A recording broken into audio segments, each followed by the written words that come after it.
ललिता सहस्रनाम आहे, विष्णू सहस्रनाम आहे, गणेश सहस्रनाम आहे, शिव सहस्रनाम आहे. प्रत्येक देवाची 1000 नावं आहेत. बर मग ह्या श्लोकाचा अर्थ असा होतो की तुम्ही रामाची 1000 नावं घेण्यापेक्षा फक्त राम हे एक नाव घ्या. बुधकौशिक ऋषींनी हे रामरक्षा स्तोत्र लिहिलं.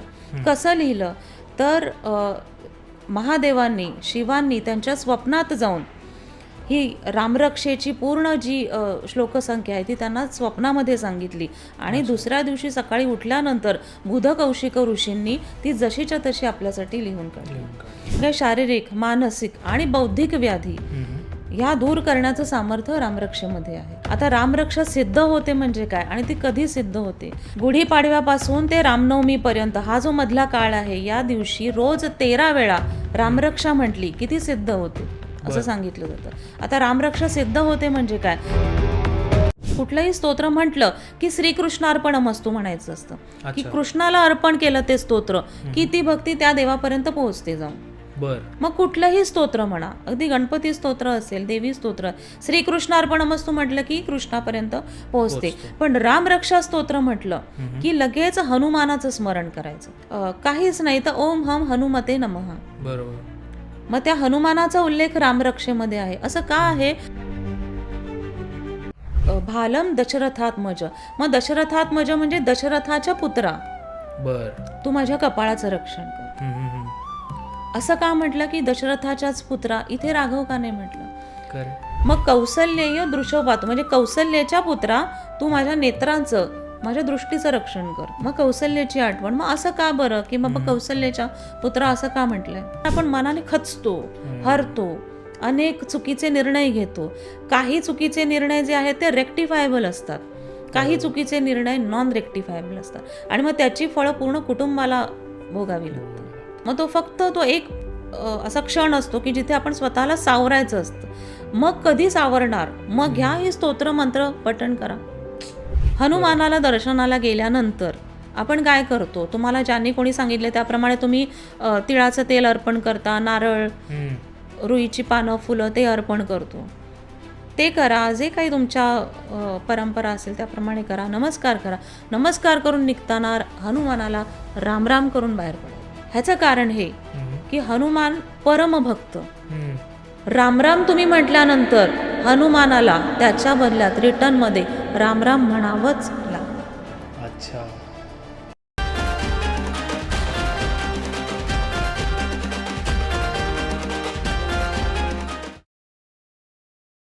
Cosmos star media present sweet टॉक्सच्या आजच्या पॉडकास्टमध्ये तुमचं मनापासून स्वागत. आजचा आपला पॉडकास्ट थंबनेलवरूनच तुमच्या लक्षात आला असेल की खूप स्पेशल आहे. कारण आम्ही ज्यावेळी मागे पॉडकास्ट केला होता श्री विष्णू सहस्त्रनाम याविषयी, त्यावेळी तुम्ही एवढं त्याला प्रेम दिलं आहेत की तो जवळपास आत्ता आम्ही शूट करत असताना 4.5 लाख त्याला व्ह्यूज मिळालेले आहेत. आणि आजचा पण विषय त्याच प्रकारे आहे. फक्त कसं आहे की लहानपणी म्हणजे मी लहान असताना आई आपल्याला सांगते, आजी सांगते की संध्याकाळी शुभंकरोती म्हणायची आणि त्याच्यासोबत रामरक्षासुद्धा म्हणायची. पण रामरक्षा का म्हणायची किंवा त्याचा अर्थ काय हा अजूनही बऱ्याच लोकांना माहिती नसतो. सो ह्याच विषयी आज आम्ही पॉडकास्ट करत आहोत आणि त्याच्यासाठी आज आपल्यासोबत आहेत नन अदर दॅन प्रज्ञादाई पंडित. नमस्कार. तुमचं खूप खूप स्वागत थँक्यू सो मच पॉडकास्टवर. आणि आपला मागचा जो पॉडकास्ट होता तो एवढा व्हायरल गेला, त्याबद्दल काय सांगा? नाही, खरंच खूप बरं वाटलं मला. कारण आजच्या या धावपळीच्या युगात आणि सगळेजण टेक्नोसावी झालेले आहेत, सगळ्यांना पुढे जायचं आहे, स्पर्धेचं युग आहे आणि या युगामध्ये मला वाटतं तो पॉडकास्ट आपला साधारण 1.5 तासाचा झाला होता. आणि पूर्ण 1.5 तासाचा व्हिडिओ बघून विष्णू सहस्रनामाची माहिती घेणारे अनेक कॉल आले, विष्णू सहस्रनाम शिकायचं आहे हे सांगणारे अनेक कॉल आले. आणि 1.5 तासाचा व्हिडिओ जिथे आपल्याला एरवी इतर व्हिडिओमध्ये सांगावं लागतं की बाबा शेवटपर्यंत व्हिडिओ बघा, शेवटपर्यंत व्हिडिओ बघा, आणि इथे हा एवढा मोठा व्हिडिओ लोकांनी जो 2दा-3दा बघितला आणि त्याचा अभिप्राय दिला. मला मनापासून खूप आनंद झाला. आणि जसं मी त्या पॉडकास्टमध्ये सांगितलं की फक्त प्रचार प्रसार करणं आपल्या सगळ्या स्तोत्र परंपरेचा हाच माझा उद्देश आहे. आणि तो उद्देश थोडासा सफल झाला याचा मला मनापासून आनंद आहे. वा, आणि या पॉडकास्ट मार्फत तो अजून पुढे जाईल हो, याची मला खात्री वाटते. नक्कीच. तर आजचा आपण पॉडकास्ट सुरू करूया तुमच्या अनुमतीने. आणि मला प्रेक्षकांना सांगावं असं वाटेल की अजूनही तुम्ही चॅनलला सबस्क्राईब केलं नसेल तर प्लीज सबस्क्राईब करा. म्हणजे जर कोणी रामरक्षा रिलेटेड सर्च केलं यूट्यूबला तर त्यांना आपला पॉडकास्ट पाहायला मिळेल.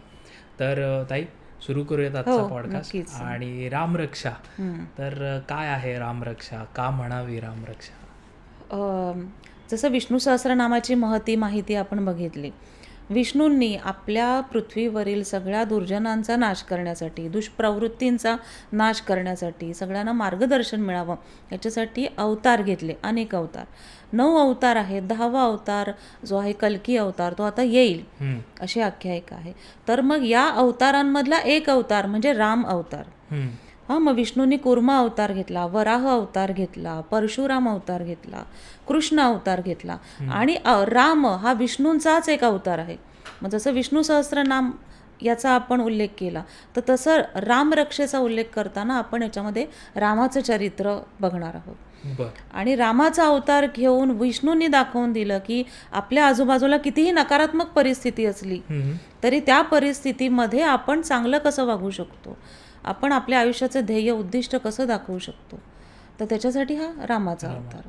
पण मग हे रामरक्षा स्तोत्र जे आहे हे कोणी रचलंय?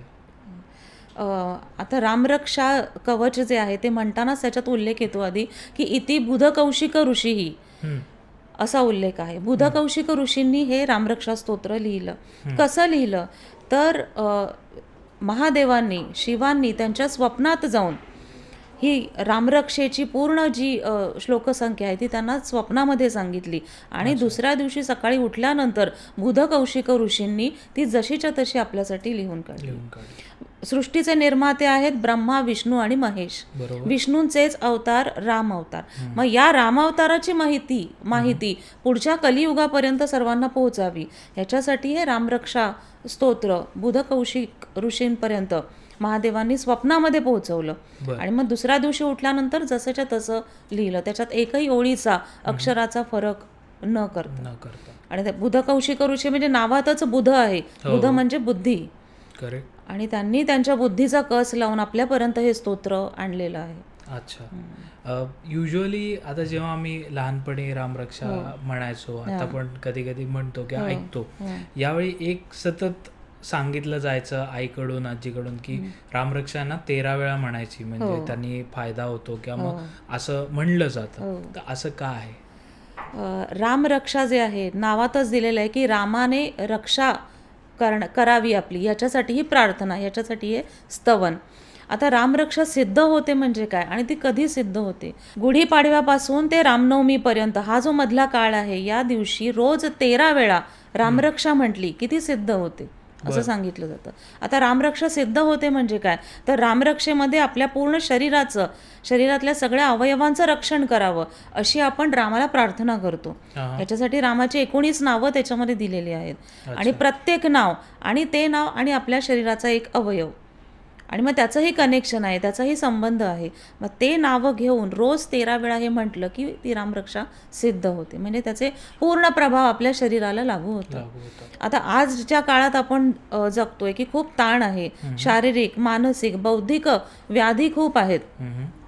जरी तुम्ही डॉक्टरकडे गेलात, तुमचे रिपोर्ट सगळे नॉर्मल आहे, तुम्ही तब्येतीने दडदाकट आहात, पण खूप ओव्हर थिंकिंग आहे, अँझायटी आहे, डिप्रेशन आहे, म्हणजे तुम्हाला मानसिक व्याधी आहेत. बरोबर.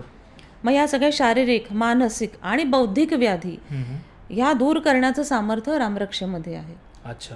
आणि पूर्ण वर्षभर आपल्याला धावपळीत नाही जरी म्हणायला जमलं, जसं आपल्याला सांगितलं रोज आपण नित्य उपासनेत ही स्तोत्र मंत्र परंपरा ठेवावीच पुढे, पण जर वर्षभर नाही जमलं तरी हा काळ जो आहे गुढीपाडव्यापासून ते रामनवमीपर्यंत हा नक्की आपण आपल्या हितासाठी वापरायचा आणि ही रामरक्षा 13 वेळा नक्की म्हणायची.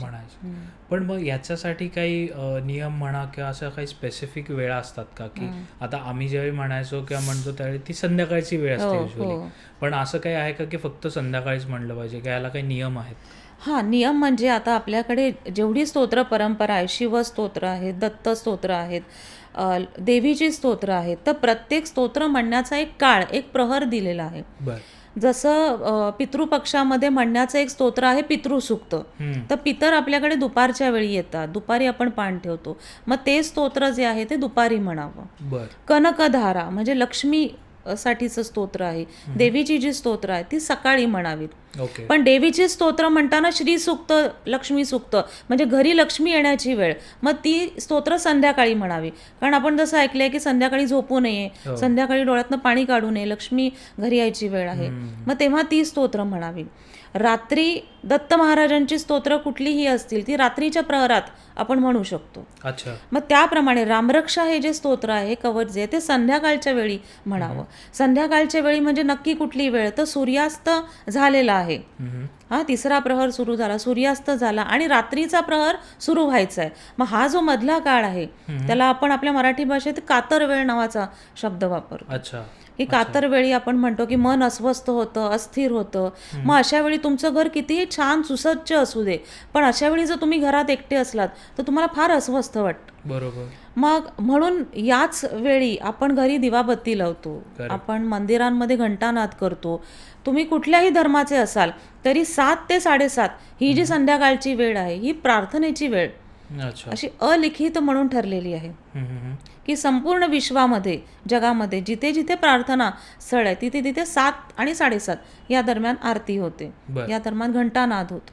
आणि मग त्याच काळामध्ये रामरक्षेचं पठण करावं असं सांगितलं जातं. कारण ही जी वेळ आहे की आता सूर्य अस्ताला गेलेला आहे, रात्रीचा प्रहर सुरू होत आहे. मग अशा वेळी ज्या कुविद्या आहेत किंवा ज्या नकारात्मक शक्ती आहेत की ज्याचा शरीराला नाही पण मनाला त्रास होतो, मग मन अशा वेळी जे कमकुवत होतं, कमजोर होतं, मग मनाला आधार कसा देणार? मग त्यावेळी रामरक्षा स्तोत्र पठण कवच केल्याने मनाला आधार मिळतो. आणि अर्थात ही सगळी स्तोत्र परंपरा जी आहे ही फक्त अंधश्रद्धा नाही आहे. आपली जी जी सगळी स्तोत्र आहे ती सगळी वैज्ञानिक दृष्टिकोनातून जर बघितली तर ती तेवढीच फायदेशीर, तेवढीच प्रभावी आहे. म्हणजे हे जी सगळी स्तोत्र म्हणतो आपण, रामरक्षा म्हणताना तुमचं पूर्ण शरीर वापरलं जातं. आणि मी जसं मगाशी म्हटलं की पूर्ण शरीरातल्या अवयवांचा उल्लेख केला जातो. म्हणून संध्याकाळी हे स्तोत्र पठण केलं की नकारात्मक कुठलेही विचार तुमच्या आजूबाजूला येत नाही.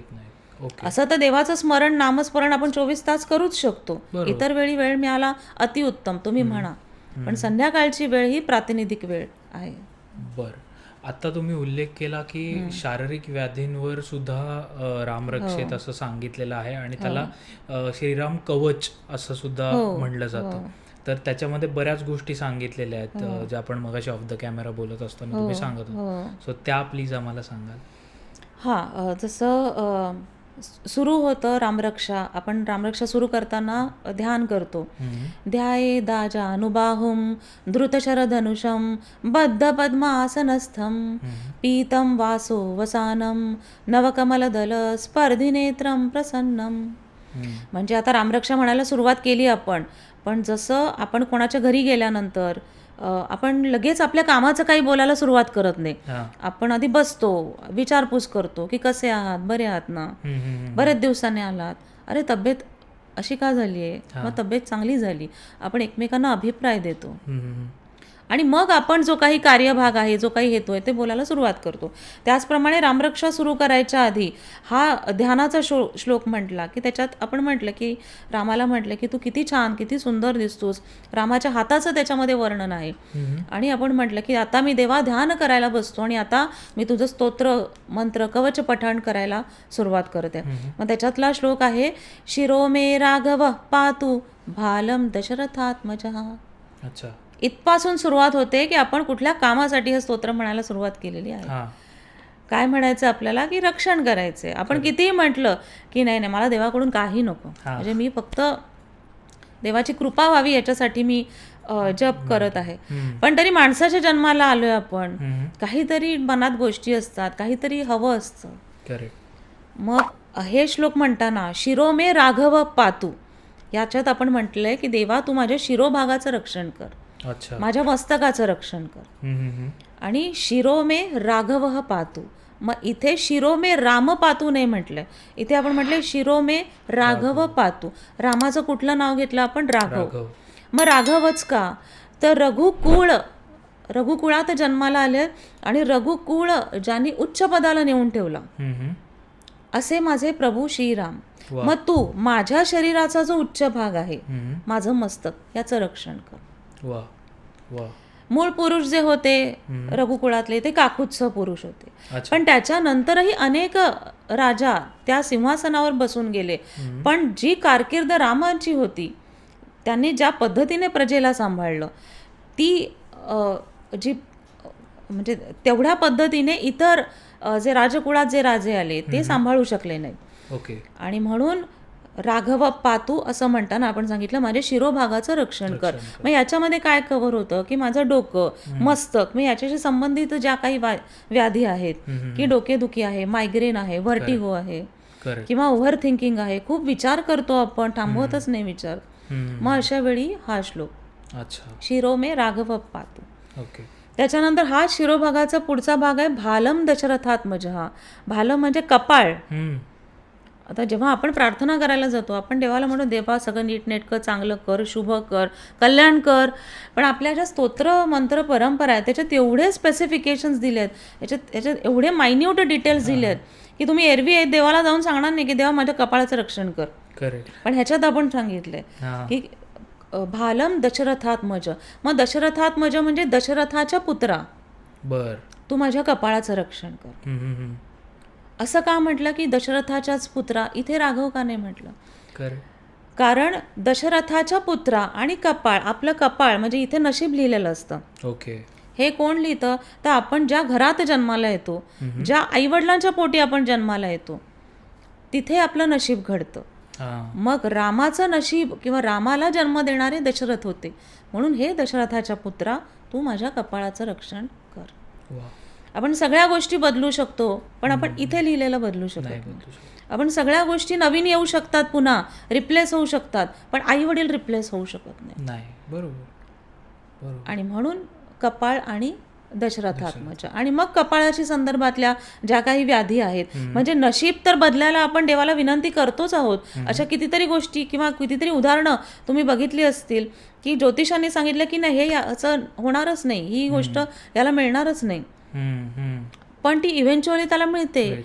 पत्रिकेत योग नाही आहेत तरी त्या व्यक्तीचं चांगलं चालू आहे, व्यवस्थित चालू आहे. तर ह्याच्या मागचं काय आहे? उपासना आहे, प्रार्थना आहे. आणि मग असे श्लोक आहेत की देवा माझ्या कपाळी, माझ्या बाळी हे लिहिलेलं नाहीये, पण मी आता तुला शरण आलेलो आहे. ज्या गोष्टी माझ्या नशिबात लिहिलेल्या नाहीत त्या गोष्टी तू मला मिळवून दे आणि माझ्या कपाळाचं रक्षण कर. मागच्या पॉडकास्टमध्ये तुम्ही एवढं सुंदर सांगता की त्यात जाणं म्हणजे असं पूर्ण घुसून जातो माणूस. मागच्या पॉडकास्टमध्ये तुम्ही सांगितलं होतं नात्यांविषयी की काही नाती रिप्लेस करता येऊ शकणारी नसतात, पण कशी ती अवॉइड करू शकतो. आणि याच्यामध्ये म्हणजे श्रीराम शेवटी it's all about detachment. So त्याविषयी तुम्ही काय सांगाल, श्रीराम आणि डिटॅचमेंट विषयी, आणि ती आत्ताच्या या जगात कशी काय या सगळ्या गोष्टी ॲप्लिकेबल आहे? हे फार शिकण्यासारखं आहे रामाच्या चरित्रातून, रामायणातून. कारण का तर रामाशी संदर्भात, रामाशी निगडीत इतकी नाती होती. प्रभू श्रीरामांनी सगळ्यांबद्दलची सगळी कर्तव्य केली, पण त्यातून स्वतः अलिप्त राहिले आणि ज्या नात्याला जे हवं ते देत ते पुढे गेले. जसं दशरथ आणि कौसल्या, त्यांनी दशरथाने जे वचन दिलेलं होतं ते पूर्ण करण्यासाठी म्हणून राम वनवासात गेले. ना ती कथा आपल्याला रामायणातली माहिती आहे की राम वनवासात का गेले. बरोबर. आजच्या काळात जर अशी व्यक्ती असली आणि जर सांगितलं की नाही मी वचन दिलेलं आहे ते वचन पूर्ण करायला तुला हे गाव नाही, तुला त्या गावात जाऊन राहावं लागेल. ओके. तर पहिला काय उद्गार येईल? पहिलं वाक्य काय? मी का जाऊ? मी बोललो होतो का? किंवा मी का जाऊ? ह्याला पाठव, त्याला पाठव. बरोबर. पण प्रभू श्रीरामांनी वडिलांवरचं प्रेम, आईवरचं प्रेम व्यक्त करत त्यांनी वडिलांनी दिलेल्या शब्दाला ते जागले की ते म्हणाले वनवासाला, म्हणजे इथे सिंहासन त्यांच्यासाठी रेडी होतं की सिंहासनावर बसून राज्यकारभार करू शकत होते. आणि जेव्हा ते राजकुळात होते, राजपुत्र म्हणून जोपर्यंत त्यांचं आयुष्य सुरू होतं तोपर्यंत त्यांनी छान राजकुळातल्या सगळ्या सुखांचा उपभोग घेतला. डे 1, डे 2 ज्या वेळा त्यांना वनवासात जावं लागलं त्या क्षणी त्यांनी या सगळ्या सुखांपासून स्वतःला अलिप्त केलं, विलग केलं आणि वनवासात राहिले. म्हणजे इथे जे सोनेरी जुळजुळीत वस्त्र नेसत होते ते वनवासात गेल्यानंतर वल्कल नेसून राहिले, कंदमुळं खाऊन राहिले. आणि ते 1, 2, 3, 4 दिवसांसाठी नाही, ते 14 वर्षांसाठी. ही डिटॅचमेंट आहे की इमिजिएटली की बाबा हे नाही, मला आता याच्या पुढची 14 वर्ष असं जगायचं आहे. आणि आपण थोड्या काळासाठी कुठे गेलो की आपण होमसिक होतो, आपल्याला घरची आठवण येते. असे कितीतरी आपले बंधू भगिनी आहेत. आणि आता मला तर असं वाटतं की दर 10 मधल्या 9 घरांमधली एक व्यक्ती म्हणजे त्यांचा मुलगा मुलगी परदेशी स्थायिक आहेत, है ना. आता 20-30 वर्षापूर्वीसारखी परिस्थिती नाही, आता ॲक्सेसिबल झालेलं आहे जग. मग अशा वेळी आई वडिलांनाही जड जातं आणि तिथे बसणाऱ्या मुलांनाही जड जातं. आई वडिलांना असं वाटतं की अरे मी याच गोष्टी साठी तर मुलांना प्रेरित केलं की तू शिक, तू मोठा हो, तू करिअर कर चांगलं. मग मुलांनी करिअर केलं, आता ते परदेशी स्थायिक झाले. मग आता मी कुठल्या तोंडाने मुलांना सांगू की तू परत ये, मला तुझी आठवण येते. मग तिथे त्यांना डिटॅच व्हावं लागतं. आणि ही जी आई वडिलांची आजची पिढी आहे 50ची 40 50 60ची की ज्यांची मुलं परदेशात आहेत, त्यांचं खरंच खूप कौतुक आहे की त्यांचं लहानपण त्यांनी चाळीमधले व्यतीत केलं असेल. काका मामा खूप नातेवाईक गदारोळात राहिलेले असतील आणि आता त्यांना थोडंसं एकटं आयुष्य जगावं लागतं. आणि तसंच कौतुक त्या मुलांचंही की तेही चांगली मार्क 10वी 12वी पुढे डिग्रीला चांगले मार्क मिळवून त्यांना हवं होतं ना अमेरिका ऑस्ट्रेलिया अशा वेगवेगळ्या परदेशात जायचं आहे, तिथे राहत आहेत. मग आता त्यांना परतही नाही येत आहेत कारण तिथे चांगला फ्युचर आहे, पण ते इथे डिटॅच्ड होत आहेत. मग आता ही एनर्जी तुम्हाला रोज लागणार आहे ना. सुरुवातीला तर तुम्हाला उत्साह असतो की नाही नाही छान मी अमेरिकेत आलो किंवा अरे वा छान माझा मुलगा अमेरिकेत गेला. पण जसा 1 महिना 2 महिने 3 महिने जातात तसं स्वतःला तो स्टेबल करायला मनाची शक्ती वाढवायला थोडा वेळ लागतो. मग अशा वेळी हे रामाचं चरित्र आठवलं. आणि फक्त इथपर्यंतच नाही, म्हणजे दशरथ आणि राम हेच नातं नाही, तर राम त्याच्या सगळ्या बंधूंनाही अटॅच्ड होते. रामाच्या बरोबर आले फक्त लक्ष्मण, पण भरत आणि शत्रुघ्न ते तर राज्याचा कारभार करायला तिथे थांबले. पण असं असूनही की रामाची आणि भरताची गळाभेट झाली आणि ती पण कथा आपण रामायणात बघितली. त्याच्यावरूनही पुढे श्लोक दिलेला आहे की जसं पुढच्या श्लोकांमध्ये आपण ते सगळे भाग कव्हर करूच या की भरताने गळा भेट घेतली आणि ते सद्गदित होऊन रडायला लागले. पण रामाने त्याला परत पाठवलं भरताना की नाही तू जा, तू तिथली काळजी घे, मी तुला परत येऊन भेटणारच आहे तिथे. म्हणजे तिथे डिटॅचमेंट पुन्हा. खरं आजकाल गळा भेटपेक्षा गळा दाबणं जास्त भावाभावांमध्ये भावबहीण होतं. सो येस, तुम्ही जे म्हणता ते त्याच्यासोबत अजून एक श्रीरामांना म्हणलं जातं ते म्हणजे मर्यादा पुरुषोत्तम. तर त्याविषयी आम्हाला सांगा. जसं वनवासात गेल्यानंतर त्यांना इतर सगळ्या म्हणजे नियमांचं पालन करावं लागलं, त्याप्रमाणे त्यांना ब्रह्मचर्याचं पालन करावं लागलं. आणि याला सगळ्यांनीच साथ दिली. म्हणजे सीतेला वनवासात जा असं सांगितलेलं नव्हतं, पण रामांना साथ देण्यासाठी म्हणून सीतामाई वनवासाला गेली. बरं, पुन्हा दुसरा भाग की राम आणि सीता दोघे निघालेले, पण तरी रामाबरोबर लक्ष्मण है ना. लक्ष्मणाने स्वतःला श्रीरामांचा दास म्हणवून घेतलं. बंधू नाही, मी दासच आहे तुझा, मी सेवक आहे, जिथे जिथे तुम्ही जाल तिथे तिथे मी सोबत येईन. म्हणजे तिथे त्यांनी मर्यादा पालन केलंच, पण तेच त्यांनी लक्ष्मणालाही शिकवलं. आता लक्ष्मण चालले वनवासाला, मग लक्ष्मणाची पत्नी सुमित्रा ती म्हणाली मी पण येते. मग लक्ष्मणाने सांगितलं की प्रभू श्रीरामांना जायला लागत आहे आणि त्यांच्या पती जे माझं बंधू कर्तव्य आहे ते पूर्ण करायला मी जातोय, पण तू इथे माझ्या मात्या पित्यांची प्रजेची काळजी घ्यायला तुला इथे थांबावं लागेल. म्हणजे तेच व्रत जे राम सीता तसंच पुन्हा फिरून त्यांच्या बंधूंनी तेही ते व्रत पाळलं. आणि अनेक मर्यादा पुरुषोत्तम मध्ये सगळ्याच भावनांवरती प्रभू श्रीरामांनी मर्यादा पालन केलं की जिथे वनवासात तुला जावं लागेल असा जेव्हा आदेश आला तिथे विचारू शकत होते ते की मी का जाऊ, माझ्याऐवजी इतर बंधू आहेत. कैकेयीला सांगू शकत होते की तू या बंधूंना पाठव, पण तिथे उलट उत्तर न देता कुठलाही अवाक्षर न उच्चारता त्यांनी वनवास स्वीकारला.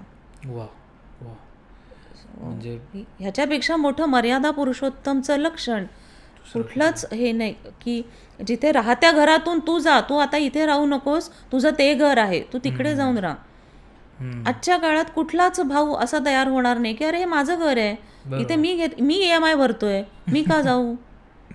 खरं असं असताना त्यांनी स्वखुशीने आपल्या बंधूंच्या हातात ते राज्य सोपवलं आणि स्वतः निघून गेले. सो ही खूप मोठी गोष्ट. आणि मला तर आवर्जून या गोष्टीवर मी स्वतः पण हे पठण करत असताना विचार करत असते की जे लहान भाऊ दोघे जण लहान असताना एकमेकांच्या गळ्यात गळे घालून शाळेत जातात, एकाचं दप्तर दुसरा उचलतो, लहान भावाला कोणी काही बोललं वर्गातलं की मोठा भाऊ धावून येतो. मग ते लहान असतानाचं बॉन्डिंग पुढे मोठं झाल्यावर काय होतं मग. खरं. मग ते इतके शत्रू का होतात. असं नाही की हे सार्वजनिक किंवा सार्वत्रिक विधान आहे, अजूनही बॉन्डिंग असणाऱ्या अनेक फॅमिलीज आहेत. पण जे चित्र समाजात प्रातिनिधिक स्वरूपात दिसून येतं तिथे थोडेसे वाद क्लेश आहेत. मला असं वाटतं की पुन्हा आपण जेव्हा या आपल्या धर्माकडे जातो, या सगळ्या गोष्टी कथा वाचतो, त्यावेळेला ते कुठेतरी प्रेम असतं पण ते ओव्हरलॅप झालेलं असतं आपल्या सगळ्या स्ट्रेसमुळे. मग ते अनकव्हर करायला मदत होऊ शकते या सगळ्या स्तोत्रांना. अगदी. हो. वा ताई, तुम्ही एवढ्या सुंदर पद्धतीने ह्या सगळ्या गोष्टी सांगताय की आपण ओव्हरऑल रामरक्षाविषयी बोलतोय. तर तुमची काय प्रेरणा होती, म्हणजे कुठून तुम्हाला प्रेरणा मिळाली की रामरक्षा स्तोत्र आपण पठण करावं आणि त्याचं विवेचन करावं. जसं विष्णू हे परमदैवत आहेत, विष्णूंचे सगळेच अवतार. आणि मग जसं मी मगाशी म्हटलं की 10 अवतार आहेत, त्यातले 9 अवतार, मग त्यातलं एक नृसिंह महाराज अवतार. हा नृसिंह महाराजांचं एक स्तोत्र आहे की नृसिंह अवतार घेताना विष्णूंनी अकराळ विक्राळ अवतार घेतला होता. मग कृष्ण अवतार आपल्याला माहिती आहे की कृष्ण तर फार गोंडस गोड दिसणारे, अनेक लोकसंग्रह असणारे गोप आहेत, गोपिका आहेत, ते स्तोत्र ते आपण वाचतो. पण रामाचं चरित्र हे असं चरित्र आहे की जिथे आपण वाचताना आपल्याला लक्षात येतं की रामाने न केलेल्या गोष्टीही रामाला भोगायला लागल्या.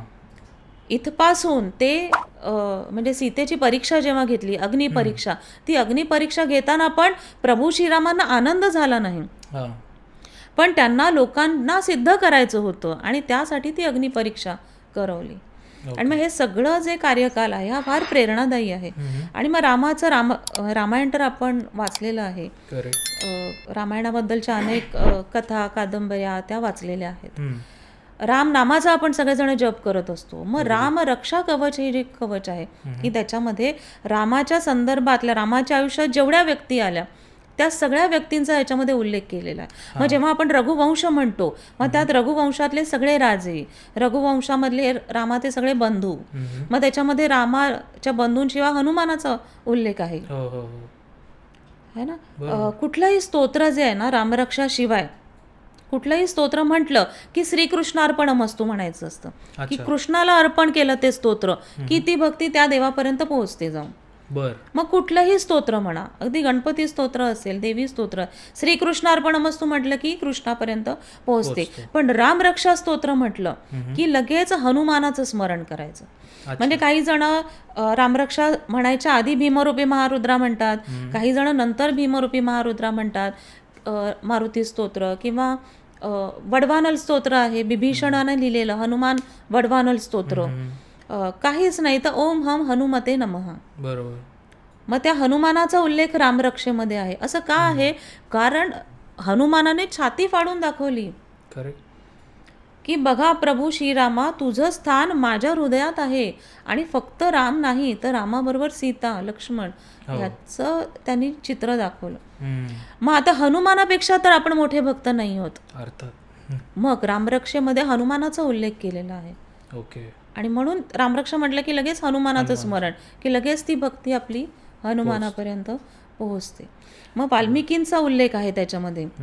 वाल्मिकीची गोष्ट आपल्याला आपण शाळेत असताना शिकलेलो आहे की वाल्या कोळी दरोडेखोर होता आणि मग त्याला नारद मुनींनी विचारलं की तू का दरोडे एवढे घालतोस, का तू चोऱ्या मारा करतोस.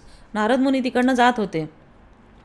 तो वाल्या कोळी म्हणाला की मी काहीच नाही करत, हे मी माझ्या कुटुंबासाठी करतोय की त्यांना नीटनेटकं जेवायला मिळावं, त्यांचा चरितार्थ चालावा म्हणून मी हे सगळं करतोय.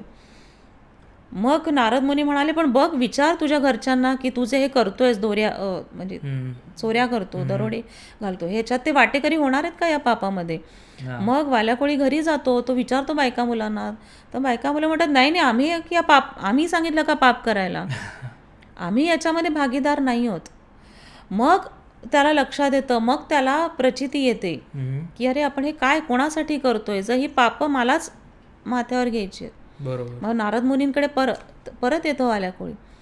मग नारद मुनी सांगतात की आता तू रामाचा जप कर.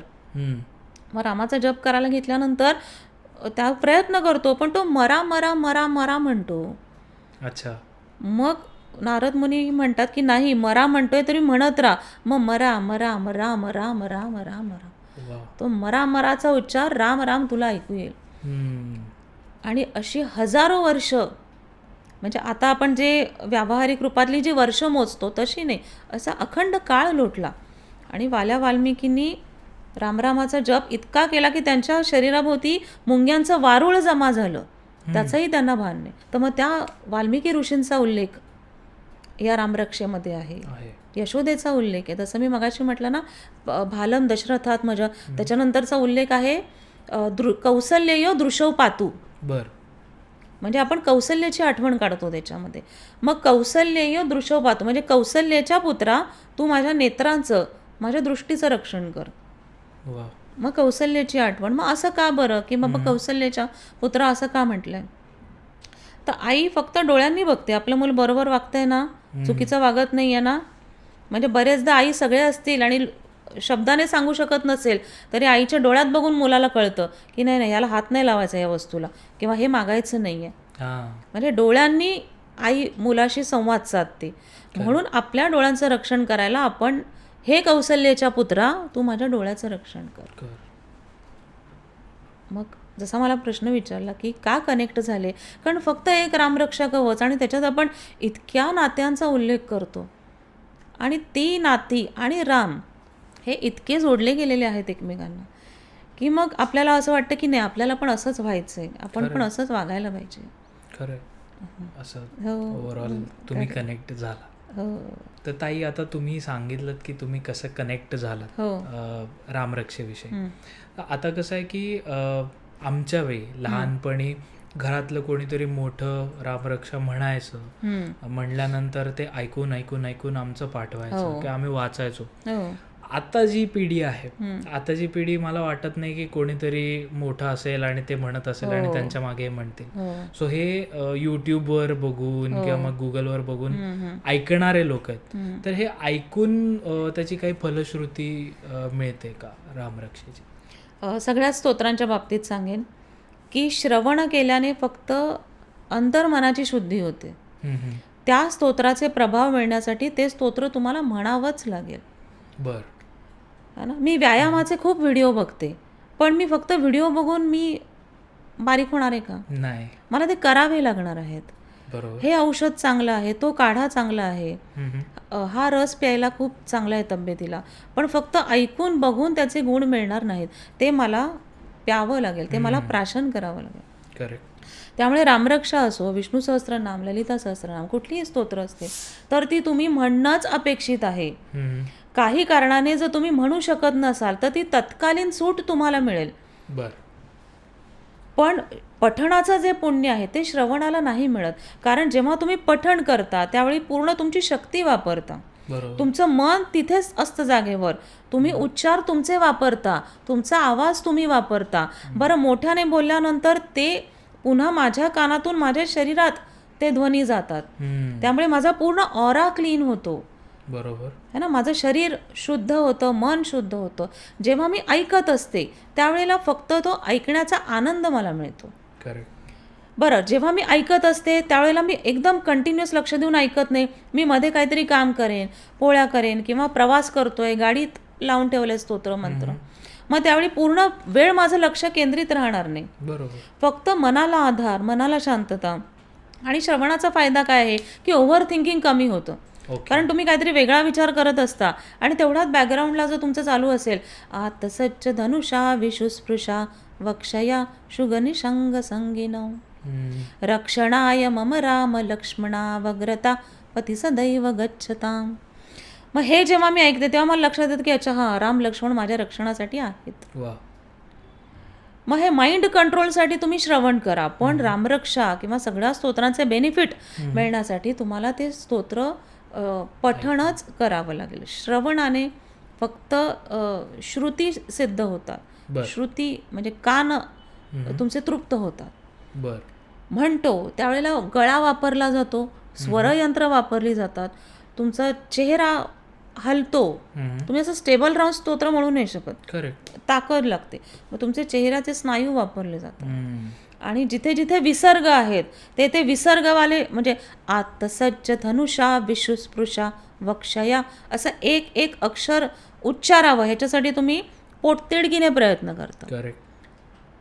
असं मनातल्या मनात पण जेव्हा तुम्ही पठण करता त्याचंही पुण्य मिळतं मनातल्या मनात पठण करायचं. तसं समजा माझ्याकडे आता समोर स्तोत्र आहे, आजूबाजूला खूप जण आहेत आणि मी मोठ्याने नाही म्हणू शकत, तर मनातल्या मनात रीडिंग आहे. पण मनातल्या मनात रीडिंग करताना पण मन भरकटतं. कुठला तरी विचार करून येतो आपण की कुकरची शिट्टी वाजली आहे किंवा दरवाजावर कोणीतरी आलंय किंवा मागची कोणीतरी व्यक्ती फोनवर बोलते, मग ती काय बोलतेय, असे मन डिस्ट्रॅक्ट होणारे खूप विचार असतात. पण जेव्हा तुम्ही म्हणता मोठ्याने त्यावेळेला 90% तुमचं लक्ष त्या शब्दांकडे असतं. त्यामुळे म्हणणं जास्त श्रेयस्कर. मग याचे जसे तुम्ही सांगितलं की एक फिजिकल फायदे तर आहेतच, कारण त्याच्यात रक्षण आणि या सगळ्या गोष्टी, याच्या व्यतिरिक्त अजून काय काय फायदे आहेत रामरक्षा स्तोत्र? रामरक्षा स्तोत्र पठण केल्याने एकतर तुमची शरीर रचना जी आहे, शरीर शुद्धी होते, फिजिकली तुम्ही फिट राहायला मदत होते. अनेक जे आपले आजार आहेत ना ते मानसिक असतात है ना. आजच्या काळात तर अनेक मानसिकच आजारांना घेऊन आपण उठतो की सकाळी उठल्यानंतर पहिला आजार असतो आपला कंटाळा. म्हणजे आपण एक साधारण 4 ते 5 अलार्म लावतो.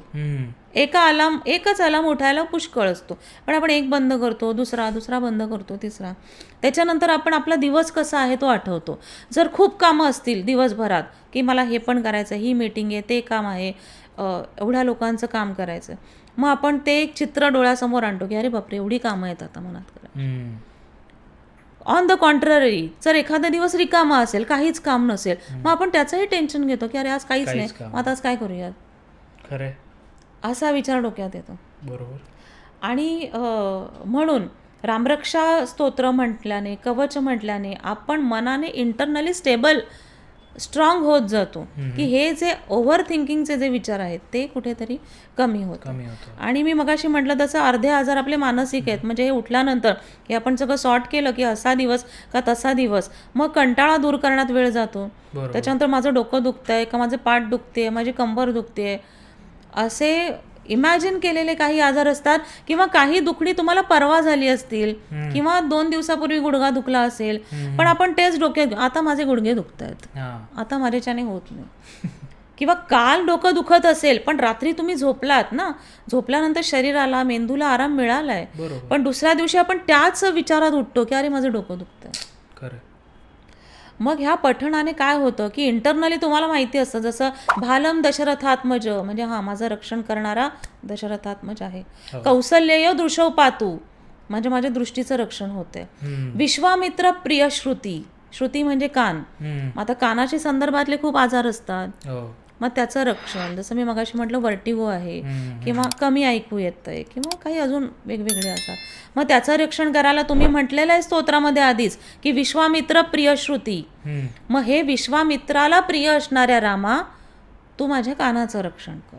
अच्छा. मग आता विश्वामित्र का, तर विश्वामित्र ऋषींनी रामाला जे ज्ञान दिलं ते पुस्तकातून दिलं नाही, ते बोलत होते आणि राम ऐकत होते. मग ऐकून ते ज्ञान प्राप्ती केली आणि ते जसंच्या तसं रामाने लक्षात ठेवलं.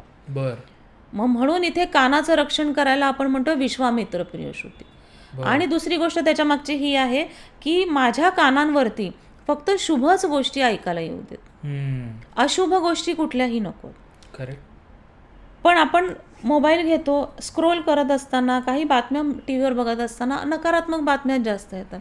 मग तुम्ही तुमच्या घरात राहून खूप दुःखी होता, कारण कुठेतरी घडलेली घटना ती मनाला त्रासदायक असते.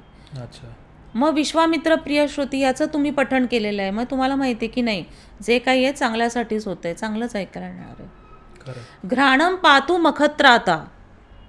घ्राणम म्हणजे नाक, घ्राण म्हणजे श्वसन शक्ती. मग नाकाचं रक्षण करायला तुम्ही देवाचं नाव घेतलं मखत्राता. मख म्हणजे यज्ञ. मग यज्ञाचं रक्षण करणाऱ्या देवा, तू माझ्या नाकाचं रक्षण कर. बर. मग ज्यांना अनेकांना अस्थमा आहे किंवा श्वसनासंबंधीचे विकार आहेत, मग त्यांच्यासाठी तो दिलासा आहे की नाही, मी हे नाव घेतलेलं आहे. बर. मग संबंध काय आहे बरं? आता मखत्राता आणि नाक काय संबंध आहे? तर जेव्हा यज्ञ पेटतो, यज्ञातल्या ज्वाळा जेव्हा उत्पन्न होतात, त्याच्यामध्ये विविध आहुती दिल्या जातात. त्याच्यात आपण तूप अर्पण करतो, त्याच्यात द्रव्य अर्पण केली जातात, आणि मग त्या आहुतींचा जो सुगंध आहे किंवा त्या आहुतींमधून जी ऊर्जा उत्पन्न होते, त्यातून नकारात्मक शक्ती, विषाणू यांचा नाश होतो. हां, बरोबर. तुम्हाला आठवत असेल की आता करोना काळामध्येही महाराष्ट्रात ठिकठिकाणी काही यज्ञ याग केले गेले. बरोबर. आता त्याला काही धार्मिक भाग म्हणून बघितला गेला, पण हा सायंटिफिक भाग म्हणून बघा. की ज्या वेळेला ही सगळी शुद्ध म्हणजे ज्या आहुती अर्पण करतो, त्या आहुती आपण घरी नाही बनवल्या ना, त्या निसर्गातनंच घेतलेल्या सगळ्या वस्तू आहेत. आणि मग त्या यज्ञात अर्पण केल्यानंतर त्याचा धूर तयार होतो, त्याच्याने वातावरण स्वच्छ होतं, सुगंधित होतं, आणि मग तो सुगंध कुठे जातो? नाकातून माझ्या शरीरात जातो. म्हणून घ्राणम पातू मखत्राता. आणि मुखम सौमित्री वत्सल, हा म्हणजे माझ्या मुखाचं, माझ्या चेहऱ्याचं रक्षण करायला आपण सौमित्री वत्सल म्हटलेलं आहे. बर. सौमित्री वत्सल म्हणजे लक्ष्मणाचा उल्लेख. अच्छा. है ना, राम लक्ष्मण कायम दोघे सोबत राहत होते. जिथे जिथे राम गेले तिथे तिथे त्यांच्याकडे बघत लक्ष्मण त्यांच्या सोबत गेले, आणि म्हणून मुखम सौमित्री वत्सला. आणि अजून एक उल्लेख म्हणजे सुमित्रेचा उल्लेख, की जसं रामाने सगळ्यांवरती माया केली तशी सुमित्रेवरही माया केली. मग आपण म्हणतो की तू सुमित्रेवर जशी माया केलीस देवा, तशी तू माझ्यावरही माया कर आणि माझ्या मुखाचं रक्षण कर. मग हे म्हणत असताना, ह्या सगळ्या अवयवांचं रक्षण कर असं म्हणत असताना ती ऊर्जा आपल्यामध्ये येते, आणि शारीरिक रक्षण होतं, आणि तुम्ही मेंटली स्ट्रॉंग होता. एक जस्ट उदाहरण देते म्हणजे तुम्हाला लक्षात येईल की घरातून बाहेर पडताना आपण मोबाईल घेऊनच बाहेर पडतो. एखाद्या दिवशी समजा असं झालं मोबाईल घरी राहिला, काय होणार आहे जास्तीत जास्त? बरं, स्विच ऑफ केला, तर स्विच ऑफ करूनच घरी आहे म्हणजे पासवर्ड आहे म्हणजे सेफ आहात तुम्ही. पण मग तरी बाहेर गेल्यानंतर अस्थिर का होतं? की कोणाचा तरी फोन घ्या, तुम्हाला कुठे जायचंय ते माहिती आहे, पण असं असताना फोन आहे ना, बरं नुसता फोन नाही, त्या फोनमधली बॅटरी 100% हवी. धरून चला 20च्या खाली बॅटरी गेली तर तुमचं लक्षच लागणार नाही आजूबाजूच्या जगाकडे. तुम्ही ते लक्ष बॅक ऑफ द माइंड चालू राहील, अरे 20चे 18 झाले, अरे 15 झाले, अरे 14 झाले. बरोबर. मग तुम्हाला स्टँड बायला काय लागतं? तो एक गॅरंटीवाला विश्वास लागतो की हां, मोबाईल आहे आणि चार्ज आहे, मग तुम्ही फिराल. मग तसं रामरक्षेचं आहे की रामरक्षा पठण केली आहे, त्याच्यात मी या नावांचा उच्चार केलेला आहे, आता मला घाबरायची गरज नाही. शरीराचं रक्षण, मनाचं रक्षण. मन कणखर, मन कणखर असलं की अर्ध्या गोष्टींना आपण सामोरं जातो. मन कणखर नसलं की भीती वाटते. एक साधं उदाहरण देते की लहान असताना आपण रस्ता क्रॉस करायला घाबरायचो. 5-6 वर्षाचे असताना आपण कोणाचा तरी हात धरायचो आणि रस्ता क्रॉस करायचो. आता पण तोच रस्ता आहे, आता पण त्याच गाड्या आहेत, उलट अर्थ जास्त गाड्या आहेत, पण आपण कोणाचा हात धरतो का रस्ता क्रॉस करताना? आता आपलं आपण जजमेंट करतो आणि रस्ता पार पाडतो. का? कारण तुम्ही मनाने कणखर झालात. आता तुम्हाला जजमेंट आलंय की मी कुठे थांबू, कधी डावीकडे बघू, कधी उजवीकडे बघू, कधी पॉज घेऊ, की मी कधी पटकन पळत जाऊन तो रस्ता पार करू. मग हे जजमेंट तुम्हाला ह्या मंत्र पठणातून, स्तोत्र पठणातून येतं की मी एकटा नाही आहे, देव आहे. मग देवाने सांगितलंय की असा असा काळ असेल की तू थांबायचंस, असा काळ असेल की तू धीर धरायचंस. मग आता हा माझा परीक्षेचा काळ आहे. रामरक्षा तुम्हाला सहन करायला शिकवते. वस्तू म्हणजे ही सगळी स्तोत्र म्हणताना रामाने सहन केलं ना वनवासातलं आयुष्य. काट्याकुट्यांवर झोपले. इथे जे गाद्या गिरद्यांवर झोपलेले प्रभू श्रीराम होते, वनवासात गेल्यानंतर काट्याकुट्यांवर झोपले, वल्कल कंदमुळं नेसली. मग हे ऐकतो, बघतो, शिकतो, त्यावेळेला आपल्याला लक्षात येतं की हे पॅचेस जसे रामाच्या आयुष्यात आले तसे माझ्याही आयुष्यात आहेत. हा ना, काही अशी प्रगतीची ठिकाणं आहेत माझ्या आयुष्यातली, काही ठिकाणं जी आहेत ती थोडी अधोगतीची आहेत. पण जेव्हा अधोगतीचा रस्ता आहे त्यावेळेला मला धीर धरायचा आहे. मला थांबायचं आहे की नाही, हा असा फेज मला पुन्हा वरती घेऊन जाणार. जसं पुण्यावरून ठाण्याला येताना मध्ये बोगदा लागतो, तो बोगदा लागल्यानंतर जेव्हा लहान होतं तेव्हा घाबरायचो, कारण अंधार काळा काही दिसतच नाही. आता माहिती आहे की तो बोगदा पार पडणार हो, त्या बोगद्यातून बाहेर आल्यानंतर उजेड येणारच आहे. मग तो विश्वास रामरक्षेतून येतो की समजा आत्ता माझ्या आयुष्यातली जी परिस्थिती आहे ती त्रासदायक असेल तरी रेस्ट अश्युअर्ड की हा काळ जाणार आहे आणि यातनं आपण बाहेर पडणार आहोत. मग हा विश्वास फार गरजेचा आहे, कारण आपण मनाने खचतो, हरतो, अनेक चुकीचे निर्णय घेतो. काही चुकीचे निर्णय जे आहेत ते रेक्टिफायबल असतात, काही चुकीचे निर्णय नॉन रेक्टिफायबल असतात आणि मग त्याची फळं पूर्ण कुटुंबाला भोगावी लागतात. मग तो फक्त तो एक असा क्षण असतो की जिथे आपण स्वतःला सावरायचं असतं. मग कधी सावरणार, मग घ्या हे स्तोत्र मंत्र पठण करा. आधीच्याही भागात मी उल्लेख केला होता, पुन्हा सांगते की ज्या ज्या अडचणी आहेत, ज्या ज्या समस्या आहेत, त्या त्या सगळ्यांवरती स्तोत्र उपलब्ध आहेत. बरोबर, माहिती करून घ्या है ना, आणि आपल्या माध्यमातून माहिती करून घेतील. कमेंटमध्ये लोकांनी जसं मागच्या वेळी कमेंट केली होती की आपण त्यांना त्यावेळी तिथे मार्गदर्शन करूच या, कारण ह्या पॉडकास्टचा उद्देश पैसे कमावणं हा नाहीच आहे, प्रगती करणं हा कॉस्मोस्टारचा उद्देश नाहीच आहे. है ना, लोकांची मनःशक्ती, मनःशांती टिकवून ठेवणं.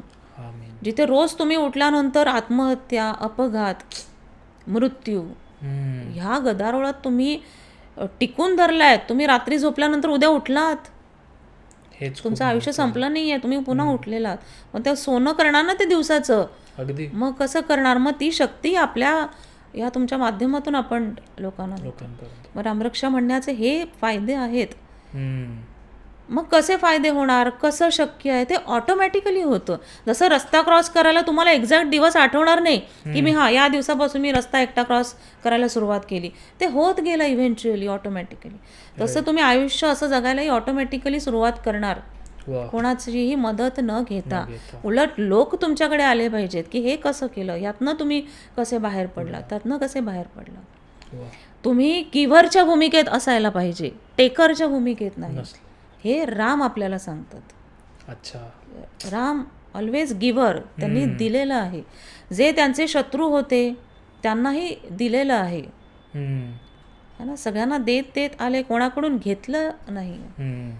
सो हे रामरक्षेतनं मानसिक रक्षण, शारीरिक रक्षण आणि बौद्धिक रक्षण. बुद्धी जागेवर कधी असेल? लोक आपल्याला सांगतात ना की अरे ही पण वेळ निघून जाईल, यातनंही बाहेर पडाल, किंवा हे आता असंच आहे, पण आपण ते स्वीकारतच नाही, आपण ते ॲडमेंट राहतो. आमच्या वेळेला असं नव्हतं, मग आता असं का, किंवा मी तर असं नाही वागलो, मग माझ्याशी का असं वागतात, है ना. आणि आपण एक म्हण असते बघा, म्हणजे सगळे जनरली म्हणतात आणि मला याच्यावरून आवर्जून सांगावं असं वाटतं की आपण चांगले वागलो म्हणून लोक चांगले वागतील अशी अपेक्षा करू नका. लोकांचा जो जो स्वभाव आहे तो त्या त्या स्वभावाप्रमाणे वागणार, आपण आपल्या स्वभावाप्रमाणे वागायचं. राम सगळ्यांशी चांगले वागले, पण सगळेच एका प्रकाराने वागले का? काही जण वागले चांगले, पण त्यांना उपरती झाल्यानंतर ते चांगले वागले. सीतेने पण वर्ष काढली रामाबरोबर, पण तरी अग्निपरीक्षा द्यायला ती तयार झाली होती, है ना, रामासाठी. त्यामुळे जे जसे आले तसतसे वागत गेले. आणि आपल्यालाही रामरक्षेतनं हेच शिकायचं. ह्याच्यात मी एक गोष्ट माझ्या म्हणजे मी स्तोत्र वर्ग घेते, त्या स्तोत्र वर्गातल्या सदस्यांना, म्हणजे छोटे नाही आपले सगळे मोठे सदस्य असतात, ती गोष्ट नेहमी सांगते, ती मला कॉस्मोस्टारच्या आपल्या सदस्यांनाही सांगायला आवडेल की आपण मनुष्य प्राणी आहोत ना, म्हणजे प्राणीच आहोत, फक्त मनुष्य स्वरूपातले प्राणी आहोत. मग आपल्या आजूबाजूला जी माणसं आहेत ती प्राणीच असतात. म्हणजे काही माणसं तुमच्या आयुष्यात अशी असतात की तुम्ही कितीही चांगले वागा, पण त्यांचा स्वभाव किंवा ती माणसं कोला लांडगा स्वरूपातली असतात. कोला लांडगा काय, वाईट कोणीच नाहीये, कारण आपण सगळे देवाची लेकरं आहोत, पण स्वभाव आहेत प्रत्येकाचे. कोल्हा लांडगा हा जो स्वभाव, जे आपण गोष्टींमधनं ऐकलं की ते धूर्त स्वभावाचे आहेत. मग तुमच्याशी काही माणसं धूर्तपणे वागणार, स्वार्थीपणे वागणार, you have to accept it. मग तुम्हाला त्या माणसांना घेऊन जगायचं आहे. मग तिथे तुम्ही नाही म्हणायचं की मी चांगलं वागलो तरी हा असा वागला, दादा तो तसाच आहे, तुम्हाला नाही, हां, काही माणसं तुमच्या आयुष्यात सशासारखी असणार. ससा कसा गोड दिसतो, छान दिसतो, गोरापान, म्हणजे खूप प्राणी संग्रहालयात जातो आणि ससा दिसला की आपलं अटेन्शन कॅचर, लक्ष त्याच्याकडे जातं. बरोबर. मग तुमच्या आयुष्यात अशी माणसं सशासारखी असणार की जी फार काही करणार नाहीत, त्यांचं कॉन्ट्रीब्युशन काही नसतं, पण लक्षवेधी असतात ते. मग येणाऱ्या जाणाऱ्यांचं लक्ष, अरे ससा किती छान, किती सुंदर. मग तुम्ही इथे खूप हार्डवर्क केलेलं आहे, पण तुम्हाला इग्नोर करून सशाचं कौतुक केलं जातं. मग ॲक्सेप्ट करा, तुमच्या कुटुंबात, घरात, नोकरी, व्यवसायाच्या ठिकाणी ससे असणारच आहेत. काही हत्ती आहेत आपल्या आयुष्यामध्ये की असतात, आपल्याला बरं वाटतं. अच्छा. आता हत्ती फार बघायला मिळत नाहीत. नियम, आपण काळजी घेतो हत्तींची, पण लहान असताना जेव्हा हत्ती गावातनं शहरातनं फिरवले जायचे तेव्हा आपल्या घरासमोर हत्ती आला की बरं वाटायचं, कारण एवढा मोठा बलदंड, असे एवढे मोठे मोठे पाय आणि एवढ्या मोठ्या बलदंड, हत्तीचे डोळे मात्र एवढेसे छोटेसे. मग ते बघायला छान वाटायचं, आधार वाटायचा. मग तशी तुमच्या आयुष्यात अशी माणसं असणार आहेत की जी तुम्हाला आधार देतील. नसेल काही फार ॲक्च्युअल उपयोग, पण आपल्याला प्रत्येक माणसाचा का उपयोग करून घ्यायचा आहे. काही माणसं फक्त सपोर्ट सिस्टीम म्हणून असू द्यावी. मग काही माणसं घोड्यासारखी असतात, जसे तुमचे मित्रमैत्रिणी किंवा तुमची भावंड असतात ना, चुलत मावस, मामे, आते, भावंड, की तुम्ही चुकीचं करताय का बरोबर करताय ते विचारणारच नाही. तुम्ही फोन करा, हजर, ऑन टोस, घोड्यासारखे लगेच हजर. है ना. मग हे घोडे आहेत, हत्ती आहेत. मग गाढव, मग कदाचित आपणच गाढव असू की कामं करतोय, कष्ट करतोय, आणि मग आपल्या आजूबाजूलाही काही गाढवं असतात, आणि मग ती आणि आपण गाढव असलो तरी ॲक्सेप्ट करायचं की देवाने मला असं बनवलेलं आहे. आणि मग तसे वाघ, सिंह पण असतात. मग आपण देवाला, म्हणजे विष्णू सहस्त्रनामातला उल्लेख आहे की सिंहो भूत महेश्वर. मग देवाला आपण म्हणतो की तू सिंहासारखा राहा. म्हणजे माझ्या आयुष्यात काही घोडे असतील, काही गाढव असतील, ससे असतील, पण देवाचं स्थान आपल्या आयुष्यात सिंहासारखं आहे की हलून जाणार नाही, कधी हलणार नाही, डगमगणार नाही. मग रामाला पण आपण तसा दर्जा देतोय की लोक येतील जातील, निघून जातील, माझा राम मात्र सिंहासारखा. जसं ती गोष्ट आठवते ना की सशाचं पाठीवर पान पडतं, सशाच्या पाठीवर, ससा सैरावैरा पळतो, सगळं जंगल गोळा करतो, आणि मग सगळं जंगलाला घेऊन सिंहाकडे जातात. काय झालं, सिंह विचारतो. सगळे म्हणतात नाही नाही, ससा सांगतो की आभाळ पडलं. पण सिंह घाबरत नाही, तो म्हणतो अरे आभाळ नाही पडलं, बघ त्याच्या पाठीवर पान पडलेलं. मग हे आपल्याला रामरक्षा शिकवते की आपण तसं सिंहासारखं राहायचं. आपण असं पान पडलं म्हणून पळत पळत सुटायचं नाही. आणि आहे ते जग, आपलं पॅकेज, आपली माणसं आहे तशी स्वीकारायची. अर्थात काय, आपण अगदीच राम बनू शकणार नाही, त्यामुळे असे क्षण येतील आयुष्यात की आपण खूप हायपर होऊ, आपलं टेम्पर लूज होईल, पण ते किती लवकर तुम्ही तुमच्या मूळ पदावर येताय आणि मन शांत करताय ते महत्त्वाचं. त्याच्यासाठी रामरक्षेचा आधार घ्यायचा. वा, शुअर सगळ्यांना रिलेट होतं हे एकान एक वाक्य. कारण मी म्हणेन ताईंची ती खासियत आहे की त्या समोरच्याला स्कॅन करतात बहुतेक, असंच मला वाटतंय आता ओव्हरऑल आपण जेव्हा भेटलो त्या बाबतीत. ताई, रामरक्षामध्ये काही काही वाक्य म्हणा किंवा शब्द म्हणा असे आहेत की ज्याचे अर्थ आम्हाला ऐकायला आवडते, आणि त्याच्यामध्ये मी सलग विचारतो, तुम्ही त्या एका स्टेपनी सांगा. एकतर म्हणजे रामरक्षा तर रक्षा असं का संबोधलं गेलं. त्यानंतर मी काही लिहिलंय की सहस्त्रनाम तत्तुल्यम असं पण एक शब्द आहे, सो ते एक काय. त्याच्यानंतर आत्तसज्ज धनुषा हे पण आहे. सो ह्या बाबतीत आम्हाला थोडं गाईड करा की काय आहे. सगळ्यात पहिले तर रामरक्षा म्हणजे जसं आपलं रक्षण करण्यासाठी आपण रामाला बोलावलेलं आहे की तू माझ्या या सगळ्या अवयवांचं रक्षण कर. मग अशी आपण बघितलं की विश्वामित्र प्रियश्रुती घराणून पातू मकत्राता मुखम सौमित्री वत्सलहा. त्याच्यानंतर आपण जिव्हा विद्यानिधी पातू म्हणजे जिभेचं रक्षण करायला सांगितलंय देवाला की देवा तू माझी जीभ सांभाळ. मग त्याच्यासाठी विद्यानिधी नाव घेतलंय, कारण सरस्वती जिभेवर असते, बोलण्यातून व्यक्त होते. मग ते नाव आहे विद्यानिधी, जो विद्येचा सागर आहे. जिव्हा विद्यानिधी. कंठ भरतवंदित हा म्हणजे देवा माझ्या कंठाचं रक्षण भरतवंदित तू कर. का, कारण जेव्हा दोघांची गळा भेट झाली होती राम आणि भरताची, तेव्हा त्यांनी कडकडून मिठी मारली आणि गळा भेट झाली म्हणून भरताचं नाव घेतलं की तू माझ्या कंठाचं रक्षण कर, कंठम भरत वंदित. आणि मग असं म्हणताना आपल्या पूर्ण शरीराचं रक्षण होतं. हा भाग झाला.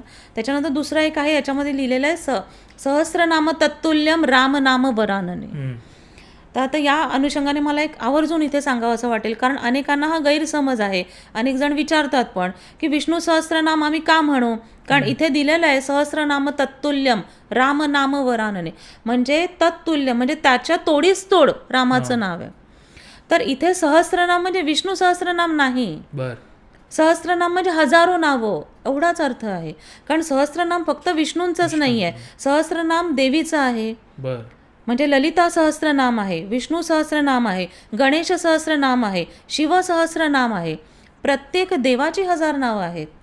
मग ह्या श्लोकाचा अर्थ असा होतो की तुम्ही रामाची 1000 नावं घेण्यापेक्षा फक्त राम हे एक नाव घ्या. म्हणजे जसं आपण म्हटलं ना, कौसल्येय, विश्वामित्र प्रिय, कंठम भरत वंदित, दशरथात्मज. मग ही रामाचीच वेगवेगळी हजारो नावं घेण्याऐवजी तुम्ही फक्त राम ही 2 अक्षरं म्हटली तर त्याचंही तुम्हाला तेवढंच पुण्य आहे.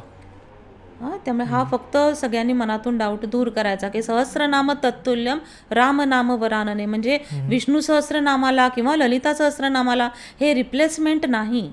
दोन्ही आपापली वेगळी प्रभावी स्तोत्र आहेत. रामाच्या 1000 नावांऐवजी फक्त राम हे एक नाव घ्या, असं या श्लोकाचा अर्थ आहे. आणि तिसरं आत्तसज्ज धनुषा विशुस्पृशा वक्षया शुगनिशंग संगिन राम लक्ष्मणा वग्रता पथी सदैव गच्छताम. हा श्लोक पूर्ण रामरक्षा म्हणायला जरी वेळ नसला, धावपळीमध्ये असला, आणि आपल्याला जर का कुठला कठीण प्रसंग आला किंवा काहीतरी कुठल्या तरी एका परिस्थितीला तोंड द्यायचं आहे, अशा वेळी फक्त हा श्लोक वेगळा तुम्ही लिहून घ्या. आता बघा, आपल्या सगळ्यांच्या व्हॉट्सअपवरती एक फीचर आहे की आपलाच नंबर असतो की त्यात आपण आपल्यालाच व्हॉट्सअप करू शकतो. मग त्यात आपण सगळेजण काही काही माहिती सेव्ह करून ठेवतो. तर हा श्लोक वेगळा लिहून तुम्ही स्वतःलाच व्हॉट्सअप करा. आत्तसज्ज धनुषा विशुस्पृशा वक्षया शुगनिशंग संगिनो रक्षणाय मम राम लक्ष्मणा वग्रता पथी सदैव गच्छताम. पथी सदैव गच्छताम. देवा, मी जो माझ्या आयुष्यातला मार्ग निवडलेला आहे त्या मार्गात तू माझ्यासोबत कायम राहा.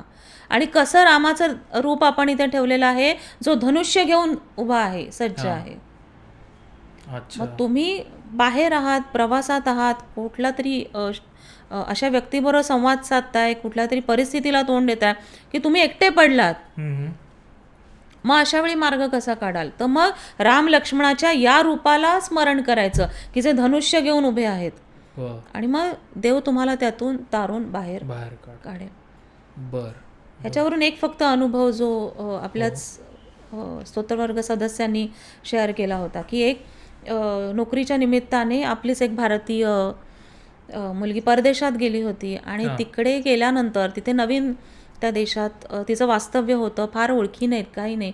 आणि अशा वेळी रात्रीच्या वेळी ती तिच्या घराच्या दिशेने चालत येत होती आणि तो निर्मनुष्य रस्ता, जसं आपल्या भारतातले रस्ते खूप चेहलपेहल, वर्दळ सगळं, म्हणजे रात्री 12 वाजता गेलात तरी खूप माणसं दिसतील, तसं परदेशात नाही, थोडंसं आयसोलेशन आहे.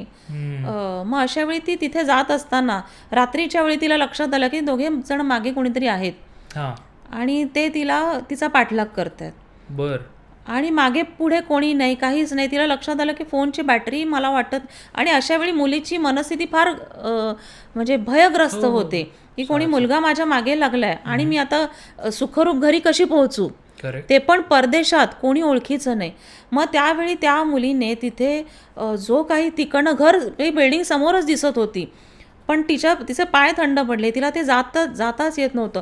त्यावेळी तिने हा श्लोक म्हणायला सुरुवात केली आणि हा श्लोकाचं सतत उच्चारण करत करत करत ती तिच्या बिल्डिंगपर्यंत पोहोचली. आणि तेव्हा ती मागे वळून बघितलं की जे खूप वेळापासून जे पाठलाग करत 2 जण येत होते ते मध्येच अचानक कुठेतरी मग त्यांनी रस्ता बदलला असेल, काही विचार बदलला असेल, त्यांना कोणाचा फोन आला असेल, जे काही झालं असेल, पण त्या परिस्थितीतून ती मुलगी सुखरूप घरी गेली. आणि असे अनेक उदाहरणं आहेत की फक्त हा श्लोक आत्तसज्ज धनुष्य हा कठीण काळात म्हटलात. अजून एकानंही मी सांगितलं होतं की त्यांनी सांगितलं की ऑफिस पॉलिटिक्स हा प्रत्येक क्षेत्राचा भाग आहे. अगदी. कुठलंच क्षेत्र असं नाही की जिथे पॉलिटिक्स असं नाही म्हणता येणार, स्पर्धा आहे, प्रत्येकाला पुढे जायचंय. मग ज्याला तेवढं तोंड देता येत नाही स्पर्धेला, त्याला कळत नाही मी कसं वागू. बरोबर.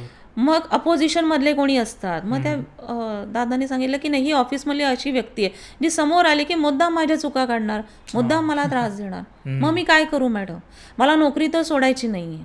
करेक्ट. मग त्यांना सांगितलं की तुम्ही ह्या श्लोकाचं पठण करा तर खरं, तुम्ही काम करा, लॅपटॉपवर काम करत असेल, मनात चालू ठेवा हा उच्चार. आणि मग इव्हेंच्युअली त्यांनाही अनुभव आला की ती जी व्यक्ती जी जाणून बुजून त्याच्या चुका काढत होती, ती आता तिच्या वेगळ्याच कुठल्या तरी प्रोजेक्टमध्ये बिझी झाली, वेगळ्याच कामात व्यस्त झाली. बर. आणि मग आता दोघे पॅरलल वेगळ्या ठिकाणी काम करतायत. म्हणजे कुठलेही वाद न घालता, डिस्प्यूट्स न करता तुम्ही अलगद त्या परिस्थितीतून बाहेर येणार. फक्त हे अनुभव घेण्यासाठी तुमची मानसिक स्थिती हवी, तशी मेंटली तुम्ही प्रिपेअर्ड असायला हवं, तर ती उपासना तुमच्याकडून होईल. आता तुम्ही जसं सांगितलं की त्या व्यक्तीचं उदाहरण असेल किंवा हे ऑफिस रिलेटेड उदाहरण असेल, ह्याच्यामध्ये एक प्रॉमिनंट गोष्ट दिसते ती म्हणजे भावना. तुम्ही काय भावना ठेवताय मनात. करेक्ट. सो तसंच रामरक्षा म्हणताना भावना किती महत्वाची असते, तुम्ही कुठल्या भावनेने म्हणता? कुठलंही स्तोत्र मंत्र म्हणताना ती पूर्ण भावना अर्पण करून ते मंत्र स्तोत्र म्हटले तर त्याचा उपयोग होईल. जसं आपण आता एकमेकांशी बोलतोय, पण मी इथे फक्त इंटरव्ह्यू द्यायचा या दृष्टीने मी इथे बोलतच नाहीये, किंवा आपली एरवी इतर वेळी भेट झाली असली नसली तरी मला फार कळकळीने हे सांगायचंय. आणि ते सांगताना ओळख महत्वाची ठरत नाही, भाव महत्वाचे ठरतात. मग रामरक्षा म्हणत असताना किंवा देवपूजा करत असताना तुम्ही असा भाव हवा की देव माझ्या समोर बसलेला आहे आणि मी देवाशी आता अशी घडाघडा बोलतेय. जसं डॉक्टर समोर बसतो, डॉक्टर म्हणतो काय झालं, आपण म्हणतो कसं तरी होतंय. आता कसं तरी होतंय म्हणजे काय होतंय. मग जसं डॉक्टर समोर बसताना आपण व्यक्त होतो, आपण असं समजायचं देवपूजा करताना, स्तोत्रमंत्र म्हणताना की असा देव माझ्या समोर बसलेला आहे आणि आता मी संवाद साधतोय. बरं, देव नाही आहे का आपल्या बरोबर? आहे. श्वास घ्या एक मोठा, प्राणवायू आहे, कोण तयार करतंय? है ना. ॲम्पल, प्रमत्त, प्रमाणाच्या बाहेर प्राणवायू आहे आणि प्राणवायूत हा देवतत्व भरलेलं आहे. त्यामुळे देव आहे. भाव महत्वाचे आहेत की कुठले भाव आणू हा प्रश्न मनात आला तर एकच लक्षात ठेवायचं की देव समजायचं समोर बसलाय.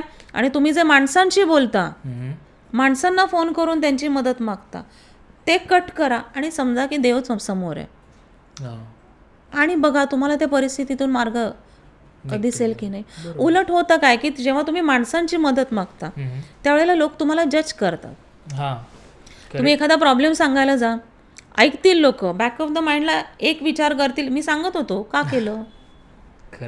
मग तुम्हाला त्याच्याकडनं जे ऐकायचं आहे ते ऐकायला मिळत नाही. दुसरी लोक असतात जी मनोमन आनंदित होतात की वा असंच पाहिजे. मग कुठे व्यक्त होणार? बसायचं देवासमोर, देवळात जाऊन बसा, देवारासमोर बसा.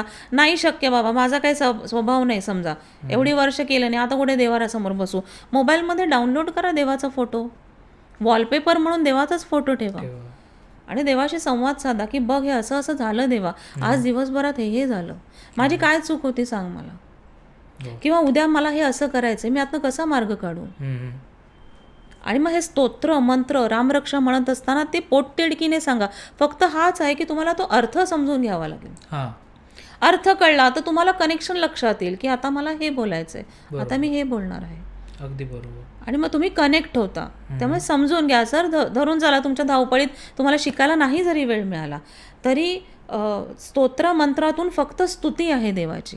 त्यामुळे स्तुती करत राहा. ते करत असताना भाव मनात हेच ठेवायचे की देवा मी या परिस्थितीत आहे, आता मला या परिस्थितीतून बाहेर काढ. आणि जर चांगली परिस्थिती असेल तर त्यामागे ही भावना ठेवायची की देवा हाच चांगला काळ माझ्या आयुष्यात पुढे जन्मभर असू दे. आपण काय करतो की त्रास झाला की आपण लगेच देवाला कॉल की माझं काय चुकलो, मी सगळ्यांसाठी सगळं करतो, मग माझ्याच बाबतीत असं का होतं. दोष देतो आपण, दूषण देतो आपण देवाला. मग चक्क देवाला आपण म्हणतो ना कठरे में खडा कर बरोबर, की आपण जी कर्म केलेली आहेत त्याचं फळ आपल्याला मिळणार आहे. आता माझ्या घरी पसारा आहे समजा आणि कोणी आलं तर मी काय करणार आहे की तेवढ्या वेळापुरता पसारा कपाटात ठेवेन, तेवढ्या वेळापुरतं घर स्वच्छ दिसेल. पण ती व्यक्ती गेल्यानंतर तो पसारा मलाच आवरायचा आहे. बरोबर. त्याप्रमाणे आपण केलेली कर्म जी आहेत त्याची फळं आपल्यालाच भोगायची आहेत. ती जेवढ्या लवकर भोगून संपवू तेवढं आपलं पुढचं आयुष्य सोपं, चांगलं, छान असेल. आणि मग ते आपण देवाला सांगायचं की देवा, अडचणी आहेत, संकट आहेत, ठीक आहे, पण ती सहन करण्याची शक्ती दे. आणि आपण करतो पण की नाही सहन. आधी कसं कुठेतरी आता आधी पेन्सिल शार्पन करताना ब्लेड असायचा, आता आपण शार्पनरनी करतो. म्हणजे मग ब्लेड असायच्या त्यावेळेला कुठेतरी कट जायचा, मग असं लागलं की आपण सगळ्यांना जाऊन सांगा इथे लागलं, इथे लागलं, इथे लागलं. आता आपण जाऊन सांगतो का?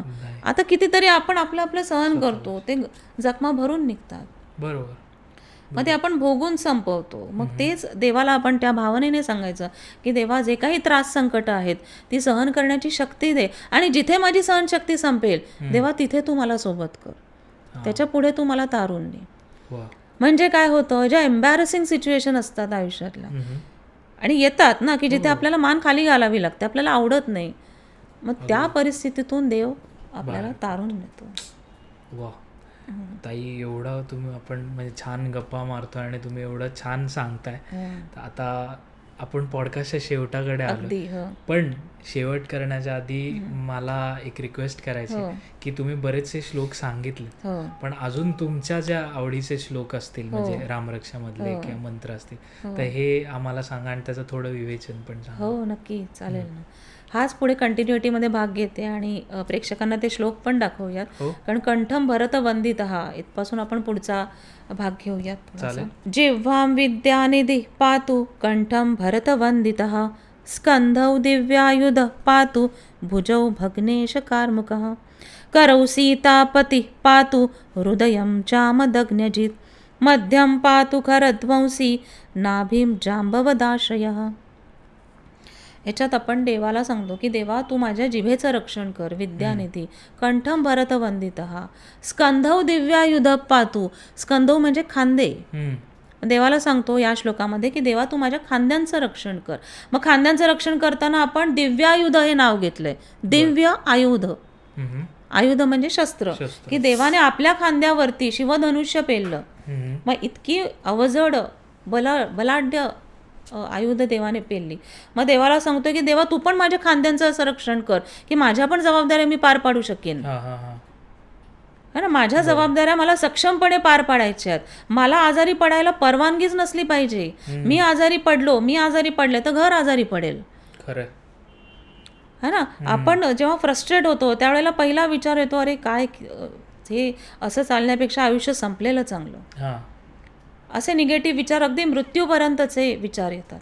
पण मग त्याच्यात हा श्लोक शिकवतो आपल्याला की तुझ्या खांद्यावर जबाबदाऱ्या आहेत, तू तुझ्या खांद्यावरच्या जबाबदाऱ्या टाकल्या तर बाकीच्या पूर्ण कुटुंबाचं रक्षण कोण करणार आहे. त्यामुळे स्कंधौ दिव्यायुध पातू भुजौ भग्नेश कार्मुकः. भुजौ म्हणजे हात, म्हणजे ज्याने हाताने शिवधनुष्य पेललं, शिवधनुष्याचे तुकडे केले, त्यातला आपण सांगतोय की ज्याने भग्नेश म्हणजे भग्न करणे. मग तसं तू माझ्या हाताचं रक्षण कर की या हाताने मी जबाबदाऱ्या पार पाडू शकेन, माझ्या दुःख संकटांचा नाश करू शकेन. करौ सीता पती पातो, करो म्हणजे माझ्या हाताचं रक्षण कर. मग हाताचं रक्षण करायला आपण सांगतोय सीतापती, हे सीतेच्या पती, तू माझ्या हातांचं रक्षण कर. का? कारण दोघे हातात हात घालून, म्हणजे शब्दशः अर्थाने नाही पण दोघांनी साथ सोबत दिली. आणि रामाने सीतेला, सीतेने रामाला. सीता म्हणाली नाही की तुम्ही जा प्रभू, मी थांबते राजमहालात, है ना. मग तुम्ही कसे एकमेकांचे हात हातात धरलेत तसं तू माझा हात हातात धर आणि मला या पहिलं तीरावरती, माझ्या आयुष्याचा जो पहिला तीर आहे त्या पहिल्या तीरावरती तू मला सोबत कर. हृदयम जामदग्न्यजित, देवा तू माझ्या हृदयाचं रक्षण कर. त्याच्यासाठी जामदग्न्यजित नाव घेतलंय, म्हणजे अत्यंत रागीट, कोपिष्ट असे जमदग्नी होते. मग त्यांचं हृदय परिवर्तन रामाने केलं. मग तू माझ्या हृदयाचं रक्षण कर. मग ह्याच्यामध्ये हृदयाच्या संबंधित आजार तर असतातच, ते कव्हर होतातच, की हृदयविकार असतील किंवा वेगवेगळ्या व्याधी हृदयाशी संबंधित, त्यातनं आपण बाहेर पडायला मदत होते. आणि त्याचबरोबर मतपरिवर्तन आणि मनपरिवर्तन होतं ना, की लोक बदलतात पण त्याला वेळ जाऊ द्यावा लागतो. खरं आणि मग लोक म्हणतात की अरे आधी तर ही व्यक्ती अशी नव्हती, आमच्याशी अशी वागली आणि आता बदलले. बरं, बदललेलं स्वरूप आपल्याला आवडतं, पण मनात रुखरुख असते ना, खरं. की अरे माझ्याशी नाही असे वागले, त्यांच्याशी तसे वागतायत. पण ते हृदय परिवर्तन करणं त्या कुटुंबासाठी गरजेचं आहे. म्हणून हृदयम जाम दग्नचित मध्यम पातू खरध्वंसी नाभीम जांबवदाश्रय. हा पुढचा श्लोक. मग मध्यम पातू खरध्वंसी, खर नावाचा राक्षस होता. मग त्या राक्षसाबरोबर देवाने लढाई केली, त्याला हरवलं आणि ते ना म्हणून देवाचं नाव आहे खरध्वंसी. मग तू माझ्या शरीराच्या मध्यभागाचं रक्षण कर. मग असं कनेक्शन का आहे तर अयोध्या आणि श्रीलंका, म्हणजे अयोध्येवरून निघाले राम आणि श्रीलंका याच्या मध्यभागी ते युद्ध झालं, जिथे खरं नावाच्या राक्षसाचा पराभव केला. म्हणून ते मध्य हा लक्षात घेऊन देवाला सांगतो की तू माझ्या शरीराचा जो मध्यभाग आहे त्याचं रक्षण कर. आणि मध्यभाग आपण म्हणतो ना गट्स कुठे आहे, तुम्ही कुठे लोकेशन दाखवणार? गट्स, हिंमत कुठे असते? ती अशी शरीराच्या मध्यभागी असते. परिस्थितीतून तारून न्यायला आपण म्हणतो ना गट फिलिंग. गट्स वाढवणारं जेवण असतं, गट्स वाढवणारं काही अन्नपदार्थ असतं. ते कुठे स्थान आहे तर ही मधली शक्ती. मध्यम पातू खरध्वंसी नाभीम जांबवदाश्रय. म्हणजे हे देवा तू माझ्या नाभीचे रक्षण कर. मग त्याच्यासाठी जांबवदाश्रय म्हणजे जांबुवंत हे ब्रह्मदेवाचे पुत्र या अर्थाने त्यांचा उल्लेख शास्त्रामध्ये आहे की नाभीपासून उत्पत्ती झाली. मग देवा तू माझ्या नाभीचं रक्षण कर. ही आपल्या शरीराची शक्ती ही सगळी त्या केंद्राभोवती एकत्रित झालेली असते. आणि मूल आईशी कनेक्टेड कसं असतं तर नाभीला धरून कनेक्टेड असतं. मग हे सगळे श्लोक याच्यामध्ये आपण शरीराचं रक्षण करायला सांगतो. आणि अजून एक श्लोक जसा आहे की हनुमत प्रभू असा उल्लेख आहे. आणि मग समारोप करायच्या आधी मला हा आवर्जून सगळ्यांना सांगायचा भाग आहे की रामरक्षा आपण बघितली, त्याचं महत्त्व, त्याचं थोडक्यात श्लोक बघितले. हनुमानाचा पण उल्लेख बघितला की हनुमानाने छाती फाडून दाखवलं. आणि रामरक्षा म्हटल्यानंतर मी हेही सांगितलं की हनुमानाचं स्मरण करा. आता एक गोष्ट करायची सगळ्यांनी की जे हनुमानाच्या मंदिरात जातात, शनिवारी ऑलमोस्ट जातात, कुठल्याही गावातल्या शहरातल्या शनिवारी मारुतीचं मंदिर बघा तुडुंब भरून वाहत असतं. सगळे भाषिक हनुमानाला मानतात. हनुमानाला दर्शनाला गेल्यानंतर आपण काय करतो, तुम्हाला ज्यांनी कोणी सांगितले त्याप्रमाणे तुम्ही तिळाचं तेल अर्पण करता, नारळ, रुईची पानं, फुलं ते अर्पण करतो. ते करा, जे काही तुमच्या परंपरा असेल त्याप्रमाणे करा. नमस्कार करा. नमस्कार करून निघताना हनुमानाला रामराम करून बाहेर पडायचं. ह्याचं कारण हे की हनुमान परमभक्त.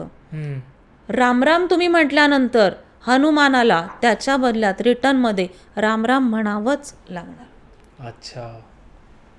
तुम्ही तुमची इच्छा व्यक्त करा, तुम्ही तुमच्या मनातलं स्वप्न सांगा, तुम्ही मारुतीला जे काय मागणं मागायचं आहे ते मागा. आणि दे म्हणूच नका तुम्ही, ते तुम्ही स्टेटमेंट द्या, तुम्ही सांगा आणि त्याच्यापुढे फक्त रामराम म्हणा. की त्याच्या बदल्यात मारुती राय रामराम म्हणणारच आणि तुमच्या मनातली इच्छा पूर्ण होणारच. फक्त स्थळ काळ वेळेचं बंधन द्यायचं नाही देवाला. योग्य वेळ आल्यानंतर ती गोष्ट तुम्हाला मिळणारच, योग्य रूपात ती गोष्ट तुम्हाला मिळणारच. जसं सर्वश्रेष्ठ अन्न कुठलं आहे? तूप आहे. बनलंय कशापासून? दुधापासून. पण तुपात दुधाचा अंश दिसतो का?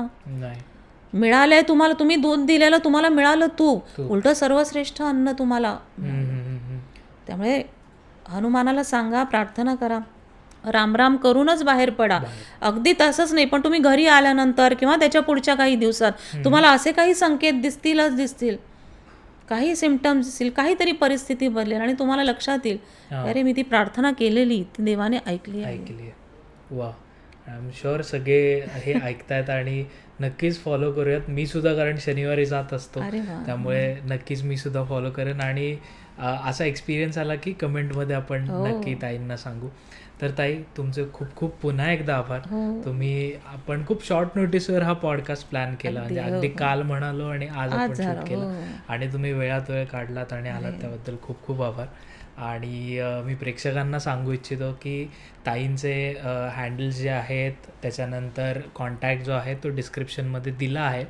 पण तरीसुद्धा बऱ्याच लोकांना असं हवं असतं की तुम्ही सांगा. हो. सो त्यामुळे तुम्ही जर सांगितलं तर बरं पडेल. तुम्हाला जर रीच आउट करायचं असेल तर हो. तुमचा कॉन्टॅक्ट, सो तो प्लीज आम्हाला सांगा. हां.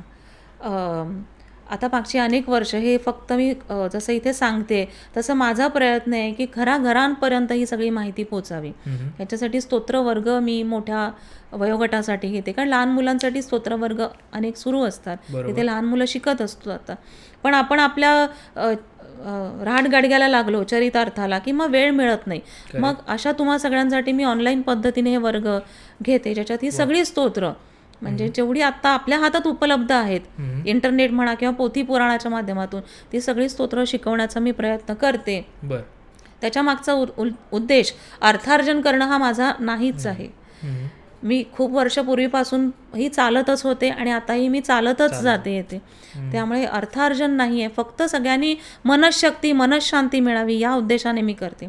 सो माझा नंबर 9320441116 या नंबरवर संपर्क करा. कुठलं स्तोत्र शिकायचं आहे, फक्त त्या स्तोत्राचं नाव मला लिहून पाठवा. मग त्याचं वेळापत्रक मी तुम्हाला लिहून पाठवेन. आणि समजा वेळ नाही आहे शिकायला तुम्हाला, तर कुठलीही माहिती असेल तर तुम्ही मला लिहून द्या. प्रश्न असतील, मी त्याचं उत्तर नक्कीच व्हॉट्सअपच्या माध्यमातून जेवढ्या शंका देवाच्या बाबतीतल्या जेवढ्या शंका असतील तेवढ्या सगळ्या शंकांचं निरसन करायला तुम्ही प्रज्ञा पंडित तुमच्यासाठी कायम हजर आहे. वा वा.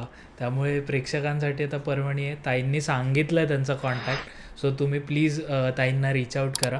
आणि ताई, आपलं स्वीट टॉक्सचं एक जे रिच्युअल आहे की पॉडकास्ट एंड करताना आपण फिस्ट बंपने पॉडकास्ट एंड करतो आणि श्री स्वामी समर्थ म्हणतो. आज आपण डिस्टन्सवर आहोत त्यामुळे एअर फिस्ट बंप आपण करू. श्री स्वामी समर्थ. श्री स्वामी समर्थ. धन्यवाद. धन्यवाद आणि राम राम. राम राम.